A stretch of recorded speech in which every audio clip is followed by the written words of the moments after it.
ಶ್ರೀರಾಮಕೃಷ್ಣರು ಹೇಳ್ತಾರೆ, ಭಕ್ತನಿಗೆ ಭಕ್ತಿಯ ಕಣ್ಣುಗಳು, ಭಕ್ತಿಯ ಕಿವಿಗಳು, ಭಕ್ತನ ಹೃದಯ, ಹಾಗೆ ಭಕ್ತಿಯ ಶರೀರ ಪ್ರಾಪ್ತವಾಗತ್ತೆ ಅಂತ. ಹೀಗೆ ಪರಮಾತ್ಮ ತನ್ನ ಭಕ್ತನಿಗೆ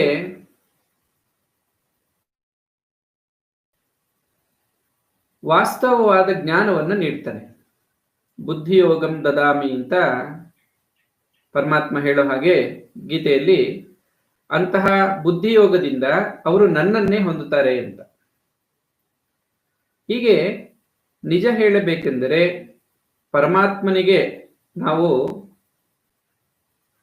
ಸೇರಿದವರಾಗುವುದೇ, ಅಂದ್ರೆ ಪರಮಾತ್ಮನವರಾಗುವುದೇ ಭಗವಂತನಿಗೆ ಸೇರಿದವರು ನಾವು, ಭಗವಂತನಿಗೆ ಪ್ರೀತಿ ಪಾತ್ರರು, ಈ ರೀತಿ ಭಾವಿಸೋದೇನಿದೆಯೋ ಇದೇ ಸಾರ್ಥಕವಾದ